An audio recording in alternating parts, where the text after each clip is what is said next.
यहीं तक हमारे सूत्र हुए हैं। कल प्रमाण चर्चा हमने की थी। तो आइए आगे बढ़े। उसके पूर्व कल हमने नाम, स्थापना, द्रव्य और भाव 4 निक्षेपों को समझने का प्रयास किया था। उसमें से नहीं, कोई बात नहीं, जाने दो उसको। यहाँ लिस्ट चल रहा है। हाँ, जाने दो ना, कोई दिक्कत नहीं, तो काम है। चलिए, उसमें से यहाँ पर सबसे पहले निक्षेप कितने होते हैं उसका जवाब देंगी नेहा पाटिल।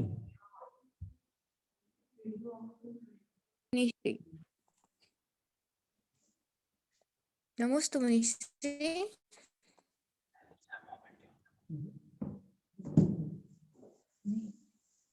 हाँ, जवाब दीजिए, निक्षेप कितने होते हैं? 4 होते। हाँ, कौन कौन से? नाम, स्थापना, द्रव्य और भाव। चलिए, बहुत अच्छा। 4 निक्षेप होते हैं, नाम, स्थापना, द्रव्य और भाव। अब अगला प्रश्न है, यहाँ लिस्ट निकालो ना, मैं पूछूंगा फटाफट बस। नहीं, ये रखो नहीं। काजल बताएंगी द्रव्य निक्षेप किसे कहते हैं? नमस्ते मुनिश्री। भूत भविष्य की मुख्यता को लेकर वर्तमान में कथन करना द्रव्य निक्षेप है। हाँ, बहुत अच्छा, बहुत सही जवाब है। चलिए आगे, मानवी सोगानी नाम की डिवाइस है, वो जवाब देंगे। मानवी सोगानी के भाव निक्षेप किसे कहते हैं?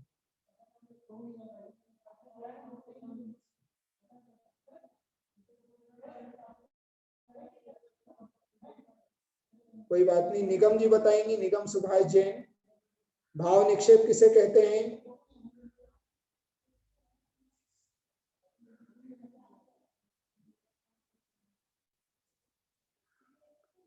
पद्मावती बताइए, पद्मावती पाटिल, भाव निक्षेप अपना अनम्यूट करके बताइए।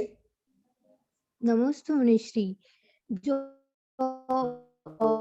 भविष्य पर्याय की मुख्यता लेकर वर्तमान में कहना द्रव्य, सॉरी, भावनिक की मुख्यता से पदार्थ को जैसा है वैसा कहना भाव निक्षेप है। बिल्कुल सही, तो यह भाव निक्षेप है। आज पोषवदी एकादशी पार्श्वनाथ भगवान का मोक्ष कल्याणक है। यह किस निक्षेप की अपेक्षा कथन है? पारुल पहाड़िया जवाब देंगी। नमस्ते गुरुदेव। द्रव्य निक्षेप के अनुसार द्रव्य भूत और भविष्य का वर्तमान में मानते अपन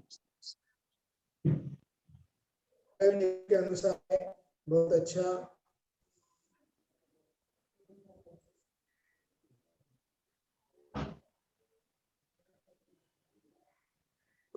व्यक्ति कोई मंदिर में पूजा कर रहा है, उस समय उसे पुजारी कहना, यह किस निक्षेप की अपेक्षा कथन है? प्रेरणा जी जवाब देंगी। प्रेरणा।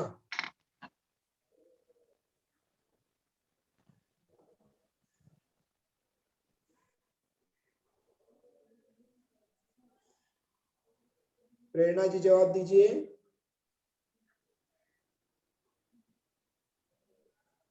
चलो, सरोज जी सेठी जवाब देंगी। कोई व्यक्ति मंदिर में पूजा कर रहा है, उस समय उसे पुजारी कहना, यह किस निक्षेप की अपेक्षा कथन है?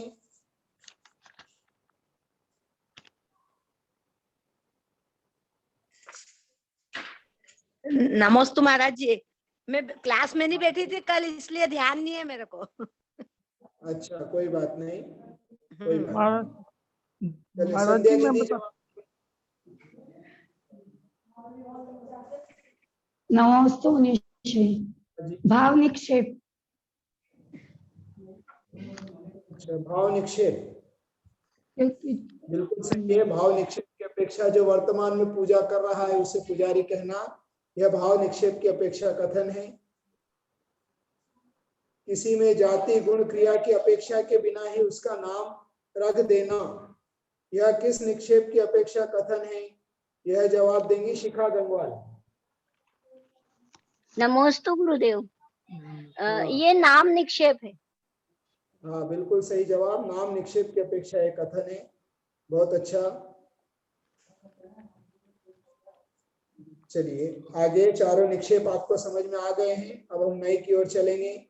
जिनका भी ओपन है अपना अपना म्यूट कर लीजिएगा ताकि सबका आवाज जा नमस्ते सके। मुनिश्री। हाँ जी। नमस्ते। जो हमने कल बोलिए। पढ़ा ना, द्रव्य निक्षेप में कीर्तनकर होंगे तो उनके जीव को हम नमस्कार कर रहे हैं अभी, या उसके आत्मा को ही नमस्कार कर रहे हैं ना? वो नरक गति में, इसलिए तो हम उनको नमस्कार नहीं करेंगे ना। द्रव्य निक्षेप से आगे होने वाली अवस्था को भी नमस्कार किया जा रहा है। हाँ, लेकिन अभी वो नरक गति में है। हाँ वो नरक गति में पक्की हाँ। बात है। हाँ, फिर हम उस आत्मा को अभी उनका हम पूजा कर रहे हैं ना, जीव की पूजा नहीं कर रहे हैं। उसकी उस पर्याय की पूजा कर रहे हैं। वह जो गुणों से अवलंबित पर्याय होगी उस पर्याय की भी पूजा की जा रही है। हाँ। आया समझ में? हाँ मुनिश्री। ठीक है।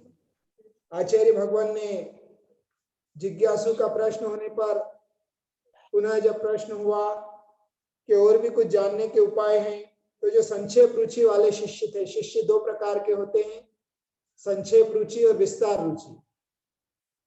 जिनको थोड़ा सा बताने में ही सब समझ में आ जाता है वह संक्षेप रुचि वाले होते हैं, और जिन्हें बहुत ज्यादा विस्तार से बताने की आवश्यकता होती है वह विस्तार रुचि वाले शिष्य होते हैं। तो संक्षेप रुचि वाले शिष्यों को समझाने के लिए आचार्य भगवान ने छोटा सा सूत्र रचना की, प्रमाण नय रधिगमः, अर्थात प्रमाण और नय के द्वारा अधिगम अर्थात ज्ञान होता है। तो कल हमारी इस सूत्र पर चर्चा चल रही थी। इसमें हमने जाना था कि जो पदार्थ के सर्वदेश को ग्रहण करे उसे प्रमाण कहते हैं। सकलादेश प्रमाण, प्रमाण का विषय सकल देश है, अर्थात जो पदार्थ के सर्वदेश को ग्रहण करे उसे प्रमाण कहते हैं। और दूसरी बात हुई थी नय, तो जो पदार्थ को एक देश विषय करे उसे नय कहते हैं। या फिर उसकी और भी परिभाषा है कि प्रमाण के द्वारा जाने गए पदार्थ के अंश को ग्रहण करना या अंश का कथन करना नय कहलाता है। या वस्तु का एक देश जो कथन करता है उसे नय कहते हैं, के अभिप्राय को नय कहते हैं, अथवा ज्ञाता के अभिप्राय को नय कहते हैं। इतनी सारी नय की परिभाषा है। वक्ता के अभिप्राय को नय कहते हैं या ज्ञाता के अभिप्राय को नय कहते हैं, जानने वाले के अभिप्राय को नय कहते हैं। अब नय क्या है और प्रमाण क्या है उसको जानने के लिए प्रमाण के दो भेद होते हैं। लिख लीजिए, प्रमाण के दो भेद होते हैं। प्रत्यक्ष प्रमाण, परोक्ष प्रमाण। प्रत्यक्ष प्रमाण, परोक्ष प्रमाण। प्रत्यक्ष प्रमाण किसे कहते हैं? तो आत्मा या जीव जिस ज्ञान के द्वारा बिना किसी बाह्य निमित्त की सहायता से पदार्थों को स्पष्ट रूप से जाने उसे प्रत्यक्ष प्रमाण कहते हैं। जीव या आत्मा बिना किसी बाह्य निमित्त की सहायता से पदार्थ को स्पष्ट रूप से जाने उसे प्रत्यक्ष प्रमाण कहते हैं। लिख लिया? पुनः रिपीट कर रहा हूं। आत्मा या जीव जिस ज्ञान के द्वारा किसी बाह्य निमित्त की सहायता के बिना ही पदार्थों को स्पष्ट रूप से जाने उसे प्रमाण कहते हैं,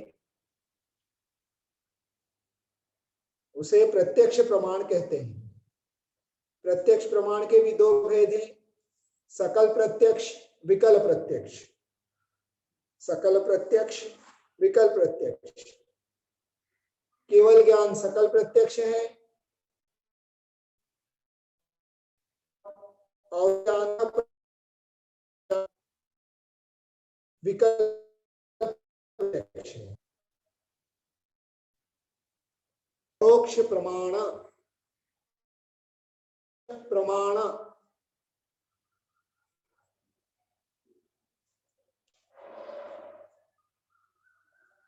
प्रत्यक्ष, प्रत्यक्ष और पर अक्ष, परोक्ष।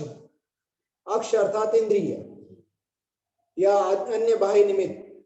तो जो परोक्ष प्रमाण की परिभाषा हम लिख रहे हैं, जो इंद्रिय तथा प्रकाश आदि की सहायता से, जो इंद्रिय तथा प्रकाश आदि की सहायता से पदार्थों को एक देश जाने, उसे परोक्ष प्रमाण कहते हैं।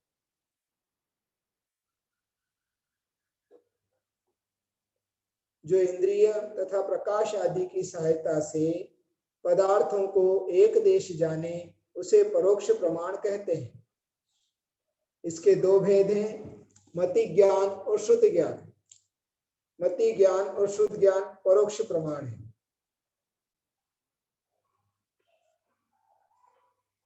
आगे सूत्र आने वाला है, परोक्ष क्या है, प्रमाण क्या है, ज्ञान के विषय में सूत्र आने वाला है, इसलिए अभी यहाँ सामान्य से परिभाषा नोट कर लें।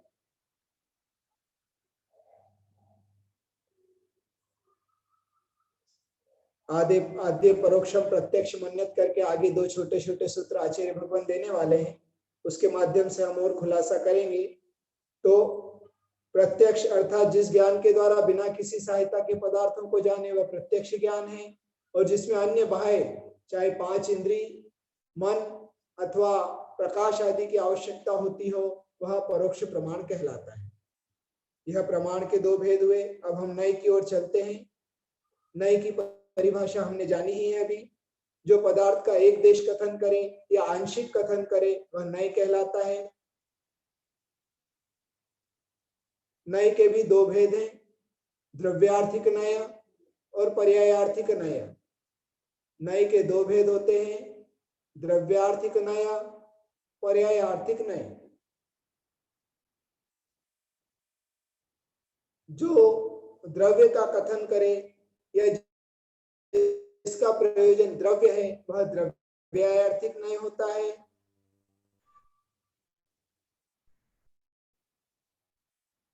वह द्रव्यार्थिक नय है।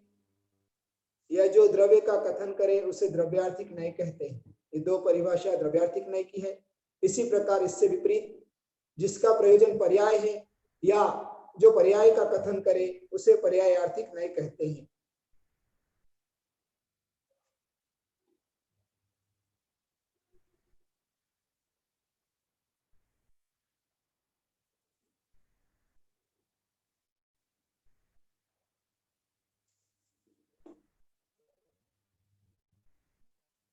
ठीक है। नई की उत्पत्ति प्रमाण से ही होती है, इस बात को ध्यान रखिएगा। प्रमाण से ही नई की उत्पत्ति हुई है। आज जितने भी वचन व्यवहार हमारे लिए दिखाई दे रहे हैं, वह सब नए हैं। जितने भी ग्रंथ आपके लिए लिखे गए हैं, सब नए रूप में हैं। वह प्रमाण है, पर नए रूप में है हमारे लिए। जिनेंद्र भगवान की वाणी जो निकलती है, वह भी जितना कथन भगवान कर रहे हैं, जितनी दिव्य देशना प्राप्त हो रही है, वह नए रूप में है। क्योंकि एक बार में वस्तु के एक धर्म का ही कथन किया जा सकता है। वस्तु अनेक धर्मात्मक होती है, यह अनेकांत है, पर कथन की अपेक्षा, वचन शैली की अपेक्षा एक बार में एक ही वस्तु का विवेचन, विवरण, व्याख्यान, उपदेश, प्ररूपणा की जा सकती है। इसलिए नए आंशिक होता है, पर वह भी प्रमाण होता है। जितने भी वचन निकलते जा रहे हैं, वह नए रूप में ही। उदाहरण के लिए समझे कि एक नींबू, लेमन आपके हाथ में है। आप जानने में तो सब कुछ जानते हैं, यह नींबू पीला है, इसमें स्पर्श रस गंध वर्ण कैसा है, यह सब आपके ज्ञान का विषय है।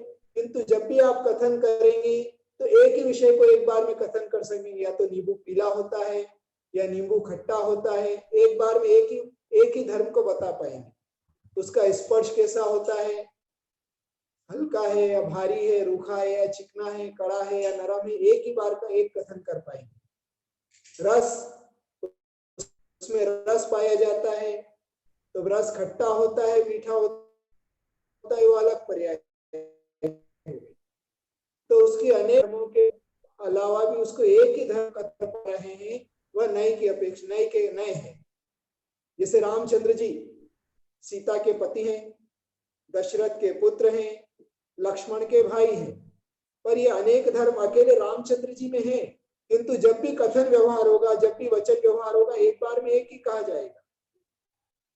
रामचंद्र सीता के पति हैं यह कहने में एक बार लगा, दूसरी बार अगर पिता के धर्म से संबंध कहना होगा तो रामचंद्र दशरथ के पुत्र हैं, तो वह पुनः अपेक्षा बदल गई।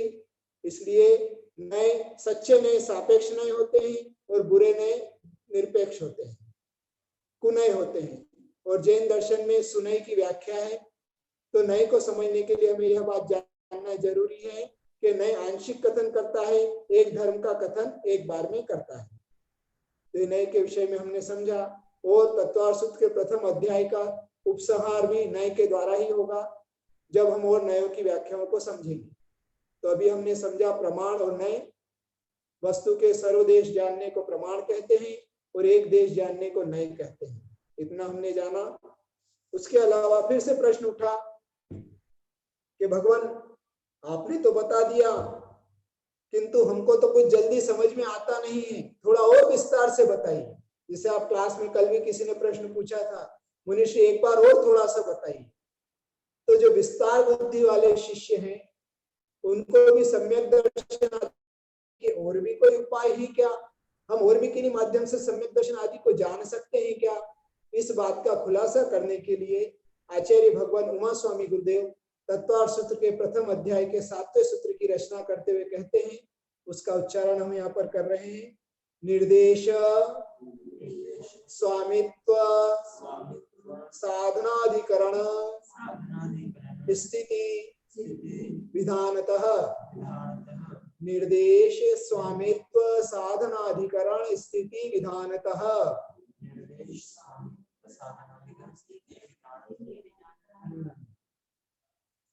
अब यहाँ पर पहले नाम, स्थापना, द्रव्य भाव, ये 4 निक्षेप बताए थे। फिर प्रमाण, नए, अधिगमा, 2 के माध्यम से हम जान सकते हैं, यह हमारे लिए प्ररूपित किया था। अब आगे आचार्य 6 चीजें बता रहे हैं, उसके माध्यम से हम दर्शन आदि करते हैं, वह जानने के लिए 6 चीजें बताई जा रही है। सूत्र का खुलासा हम करने जा रहे हैं, सूत्र का विस्तार कर रहे हैं।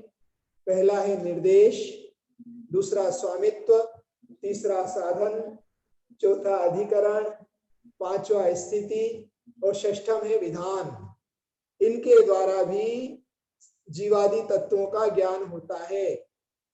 निर्देश, स्वामित्व, साधन, अधिकरण, स्थिति और विधान, इनके द्वारा भी जीवादि तत्वों का ज्ञान होता है। यह सूत्र का अर्थ है। 6 चीजें बताई, पुनः रिपीट कर रहा हूं। निर्देश, स्वामित्व, साधन, अधिकरण, स्थिति और विधान, ये 6 के द्वारा भी हम जीवादि तत्वों को जान सकते हैं। ठीक है, यह सूत्र का अर्थ हुआ कि इन 6 के द्वारा भी विस्तार से हम जीवादि तत्वों को, सम्यक दर्शन आदि को जान सकते हैं। कैसे जानते हैं वो अभी जानने का भी अपन फार्मूला समझेंगे। पहले इनकी परिभाषा जान लेते हैं। निर्देश किसे कहते हैं? पहली चीज है, निर्देश किसे कहते हैं? वस्तु के स्वरूप का कथन करना निर्देश है। लिख लीजिए, वस्तु के स्वरूप का कथन करना निर्देश है। यहाँ पर हम उदाहरण में सम्यक दर्शन को लेकर चलेंगे। प्रत्येक 6 के इसमें सम्यक दर्शन से उदाहरण को लेकर चलेंगे ताकि आपको समझ में आ जाए। आप परिभाषा भी नोट कर लें, उदाहरण भी नोट कर लें। तो पहले तो परिभाषा है, वस्तु के स्वरूप का कथन करना सो निर्देश है। वस्तु का स्वरूप के कथन बोले, प्ररूपण बोले, यह सब निर्देश बोले, यह सब एकार्थक है। तो वस्तु के स्वरूप का कथन करना निर्देश है। तब सम्यक दर्शन के क्षेत्र में क्या स्वरूप है वस्तु का? तो तत्वार्थ श्रद्धानम, तत्वार्थ श्रद्धानम आचार्य ने बोला, अर्थात निर्देश हो गया। उदाहरण में लिख लीजिए, तत्वार्थ श्रद्धानम।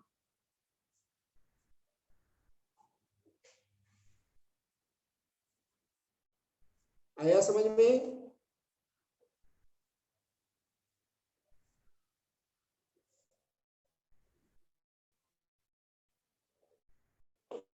निर्देश, आपको घर में व्यवस्था है, उसके लिए निर्देश क्या होगा?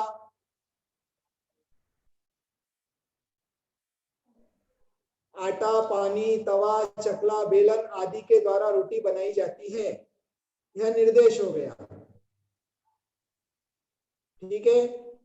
अब अगले स्वामित्व की बात करते हैं। स्वामित्व किसे कहते हैं? प्रश्न हुआ, स्वामित्व किसे कहते हैं? तो वस्तु के अधिकार को या वस्तु के स्वामी को स्वामित्व कहते हैं, वस्तु के अधिकार को स्वामित्व कहते हैं। वस्तु के स्वामित्व को या वस्तु के अधिकार को स्वामित्व कहते हैं, या वस्तु के मालिक को स्वामी कहते हैं। ठीक है। तो अब स्वामी कौन कौन होंगे सम्यक दर्शन के? उदाहरण के लिए हमको सम्यक दर्शन हम लेकर चल रहे हैं, तो स्वामी कौन कौन होंगे? तो सामान्य जीव, सामान्य से जीव सम्यक दर्शन का स्वामी है। क्यों? अजीव को होता है क्या सम्यक दर्शन? धर्म अधर्म आकाश काल को होता है क्या सम्यक दर्शन? नहीं होता है। किसको होता है? जीव को होता है। इसलिए सामान्य कथन में सम्यक दर्शन का स्वामी कौन हो गया? जीव। ठीक है। और विशेष रूप से संगी पंचेंद्रीय पर्याप्तक भव्य जीव, और विशेष लगाएंगे जब और ज्यादा उसमें भेद विवक्षा करेंगे तो कौन स्वामी होगा सम्यक दर्शन का? संगी पंचेंद्रीय पर्याप्तक भव्य जीव। लिख लीजिए आप कापी में लिखना चाहे तो निर्देश वस्तु के स्वरूप का कथन करना, और स्वामी अर्थात वस्तु का मालिक कौन है, उसका अधिकार किसके पास है, वह।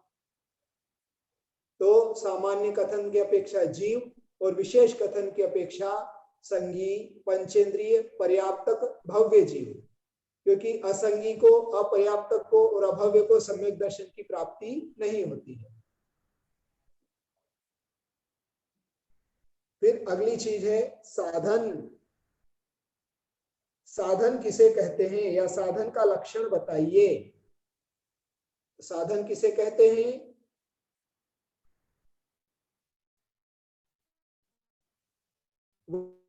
वस्तु की उत्पत्ति के कारण को साधन कहते, कारण को साधन कहते हैं।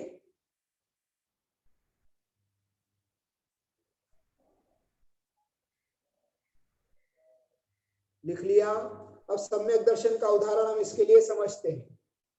सम्यक दर्शन की उत्पत्ति का कारण क्या क्या है पहले हमने समझा था। अंतरंग कारण, बाह्य कारण, है ना। ये इसको ठीक कीजिए। अंतरंग कारण, बाह्य कारण, दो है ना। पहले तो दो हो गए, दो में भी अंतरंग कारण बताइए। अभी हमने कुछ दिन पहले परिभाषा समझी थी। कर्मों का क्षयोपशम कौन से?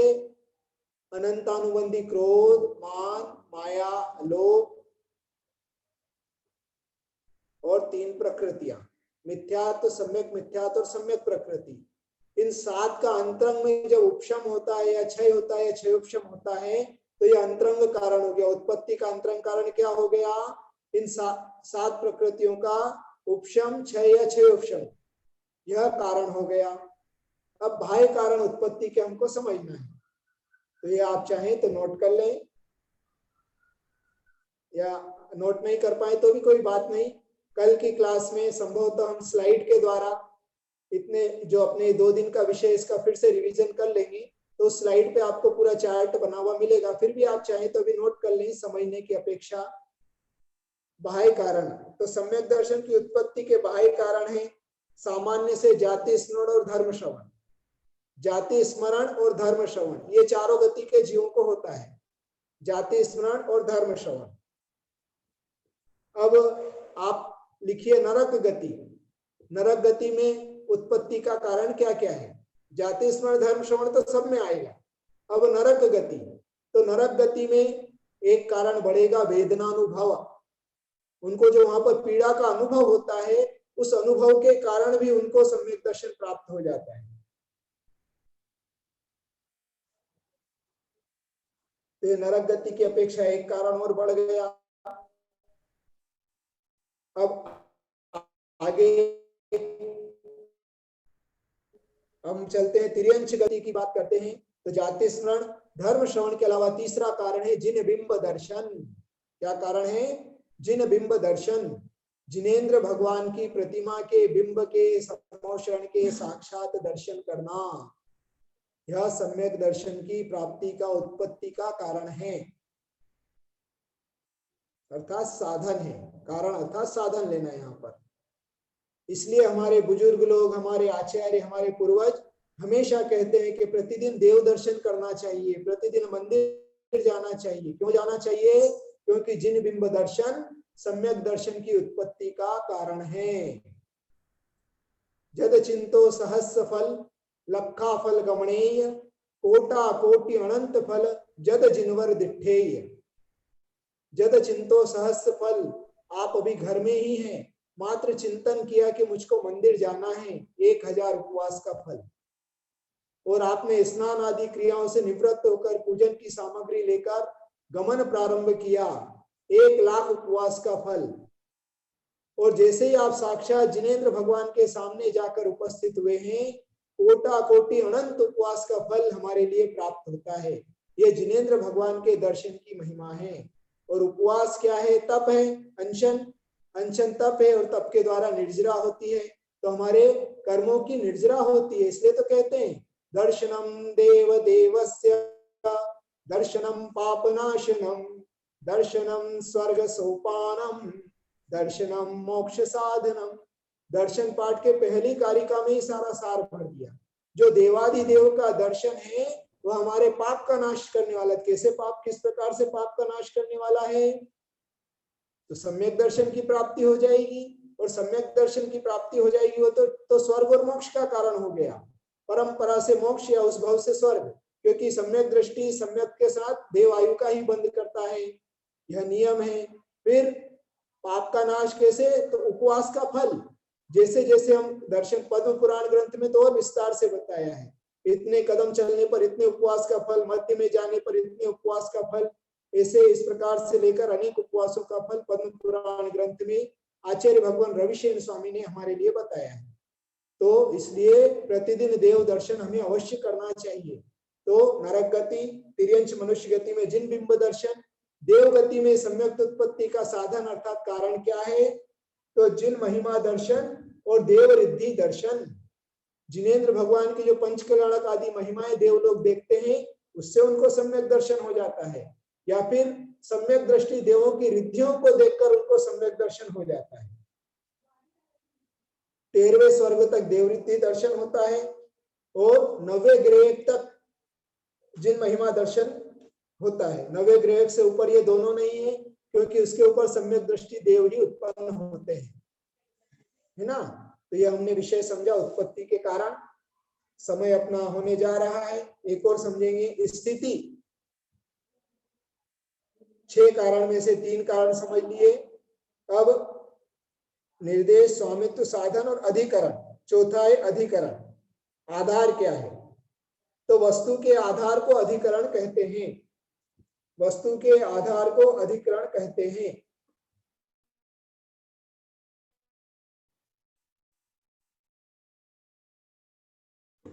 का आधार जो वही उसका आधार है। जो सम्यक दृष्टि है वह सब सम्यक के आधार है। किसके आधार से सम्यक दर्शन है? तो सम्यक के आधार से। अच्छा, सम्यक दर्शन का और आधार क्या है? तो यूं देखा जाए तो विशेष रूप से रस नाड़ी, जो लोक नाड़ी है उसके अंदर ही सम्यक दृष्टि जीव होते हैं। लोक नाड़ी के बाहर सम्यक दृष्टि जीव नहीं होते। क्यों नहीं होते? क्योंकि सम्यक दर्शन संगी पंचेंद्री पर्याप्तक जीवों को ही होता है, और संगी पंचेंद्री पर्याप्तक जीव नियम से त्रस होते हैं, और त्रस जीव त्रस नाली के बाहर नहीं पाए जाते हैं। त्रस जीव त्रस नाली के बाहर नहीं पाए जाते हैं, इसलिए उस अपेक्षा से सम्यक दर्शन का आधार त्रस नाली भी कहा जाता है। ठीक है, तो निर्देश, वस्तु का स्वरूप, स्वामित्व, वस्तु का मालिक कौन है, अधिक स्वामित्व साधन, वस्तु की उत्पत्ति का कारण क्या है, अर्थात वो किस कारण से उत्पन्न होती है, और अधिकरण अर्थात आधार, वस्तु का आधार कहाँ है, वो कहाँ रहती है। तो जो सम्यक दृष्टि है उसके पास सम्यक दर्शन रहता है। उसी प्रकार से आप अन्य भी चीजों में इस प्रकार से लगा सकते हैं।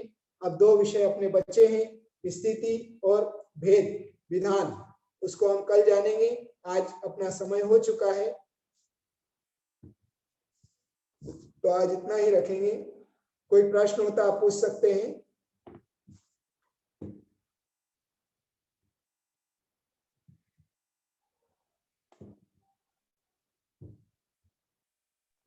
कोई बात नहीं। हाँ, आपने बोलिए। बताया त्रसनाड़ी, त्रसनाड़ी क्या होता है ये? त्रस नाली अभी आगे तीसरे अध्याय में पूरा इसका विवरण आएगा। अभी शार्ट में आपको बता देते हैं कि जो हमारा 3 लोक का नक्शा आपने देखा होगा, जिस पर नीचे परस्पर उपग्रह जीवानाम लिखा होता है, उस 3 लोक के नक्शे में बीच में एक बहुत लंबी ऐसी रेखा होती है। उसमें नीचे नरक, बीच में मध्य लोक और ऊपर स्वर्गों की रचना बताई जाती है। वह त्रस नाली होती है। यह सामान्य से जहाँ त्रस जीव पाए जाते हैं उसे त्रस नाली कहते हैं। नमस्ते। हाँ, और बाकी विस्तार से अपन तीसरे अध्याय में उसकी चर्चा करेंगे, है ना। आज इतना ही। जिनवाणी के ज्ञान से सुझे लोकालोक, सो वाणी मस्तक धरो सदा दे तमोढो। हाँ, आज का अर्घ चढ़ाने के लिए पद्मावती नीरगंध वस्त्र आदि अर्घ भाव से लिया, आपका विधान भक्ति भाव से किया, दिव्य देश दिनेश आप विभाव की। ओम ह्रीं श्री जिन्मुखोद्भव सरस्वती वाग्वादिनीभ्यो नमः। जलादि अर्घ्यं निर्वपामिते स्वाहा। पद्मावती पाटिल ले लीजिए। पूरा पाटिल परिवार, उनकी मम्मी, उनके पापा, भाई सभी गुरु भक्त हैं, धार्मिक हैं, और हर क्लास में धार्मिक क्रियाओं में पद्मावती बढ़ चढ़कर भाग लेती है। ज्ञानवाणी कर का शिवोपशम भी अच्छा है। पूरे परिवार के लिए बहुत सारा आशीर्वाद।